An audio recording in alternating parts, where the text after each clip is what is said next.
Welcome back to another impactful episode of the PSTA podcast. I'm your favorite host, Craig King. And I'm your only guest, Patrick Kelly. He beat me to it, everybody. Welcome back, Patrick. Happy to be here. Another busy week in the General Assembly, even in a week where the Senate wasn't fully in session. It was a big week for education. Yeah, it was. And I know our teachers out there, I think we probably won't get the hits that we normally get. You know, spring break is coming up for a lot of teachers out there. So don't feel bad if our numbers are less than zero. I don't know what could be more exciting to listen to while you're getting well-deserved relaxation on the beach than the news that the unanimous South Carolina House of Representatives voted to extend a 6-week paid parental leave program to South Carolina teachers, which would make us the first state in the Southeast to offer that benefit. We are number one in something, Patrick. Number one, we're leading the way. Everybody else in the Southeast, get on board because the South Carolina House is showing you how it's done. So talk about the importance of how quickly that happened. That was incredible. The bill was sponsored by Representative Neil Collins from Pickens, but it had unanimous support, obviously, on the floor, but strong bipartisan support. It had over 40 sponsors, including the chair of the Ways and Means Committee, the chair of the Education Committee, the Speaker of the House, the Speaker Pro Tem of the House, leadership of both political parties. This is a policy concept that members of the House heard strongly from PSTA members. The PSTA members sent hundreds of messages to their representatives expressing the importance of this policy to both enhance recruitment and retention of teachers in South Carolina, but also to care for the families of teachers in South Carolina. And it was really exciting to see, in a moment where it sometimes may feel like there's not things that can bring people together across parties or areas of the state. Every member, every representative got behind this bill as a way to support our teachers and to support their families. Yeah, and before we even started hitting record today, everybody, Patrick and I, we were just talking about something going on in our community, and we just talked about the importance of this piece of legislation because as parents, and both of us are fathers, the importance of having time with your children and knowing once a day passes, once an event passes, once a milestone passes, you can't get that back. I mean, you can recreate it, but it's not the first time that this happened, or if it's a very unique memory, you can't recreate that type of experience. And so That's right. All the research shows the importance of a parent being there for their child in those early days of development.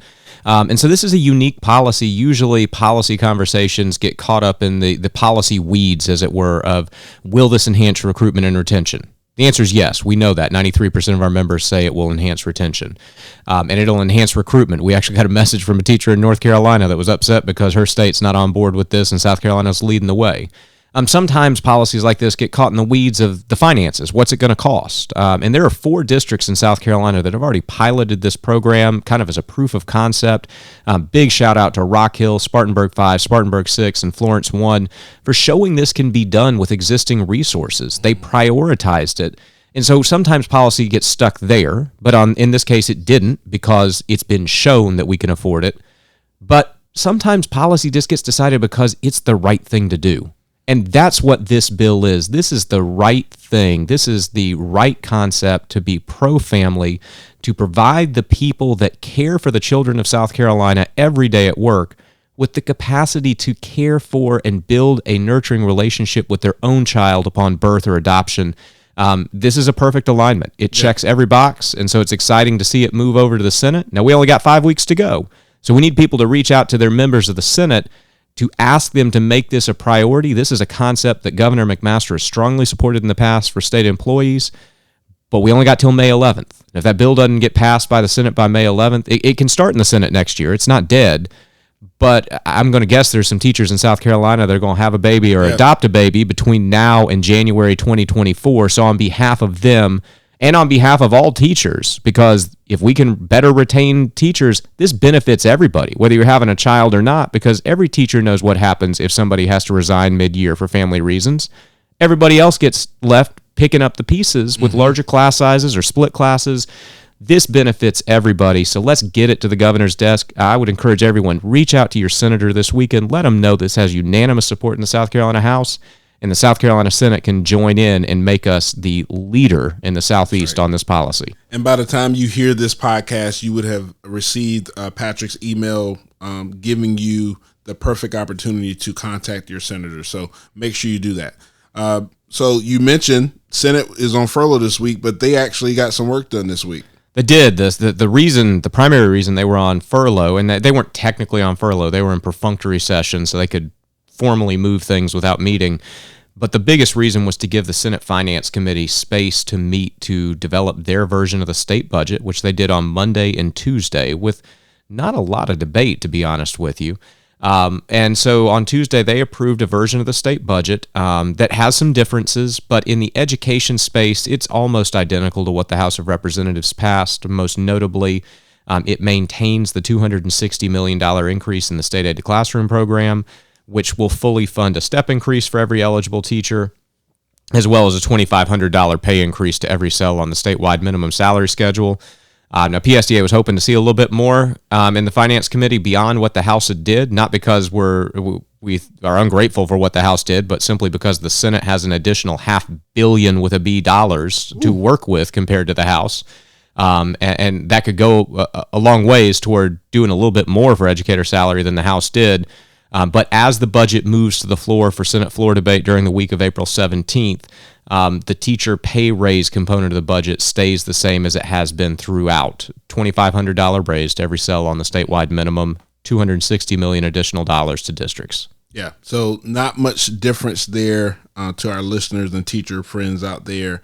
But anything can happen on the floor. You know, senators can propose amendments to the budget and impact it that way. But it's good to know where we are right now.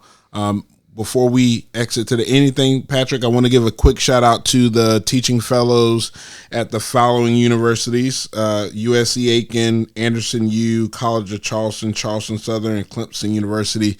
They spent time with us on April 4th, and then in a couple of weeks we'll have another group of teaching fellows visit the State House to thank our elected officials for what they do for the Teaching Fellows program, but also advocate for themselves. And I'm very proud of these cohorts because, you know, the visitors that we had, they asked some really good questions, Patrick, and you can tell that they have been engaged in what's going on. And that's what we need from our teachers, you know, to listen to the podcast, to read our legislative alert networks, but then take that and become engaged and ask questions when you have that opportunity.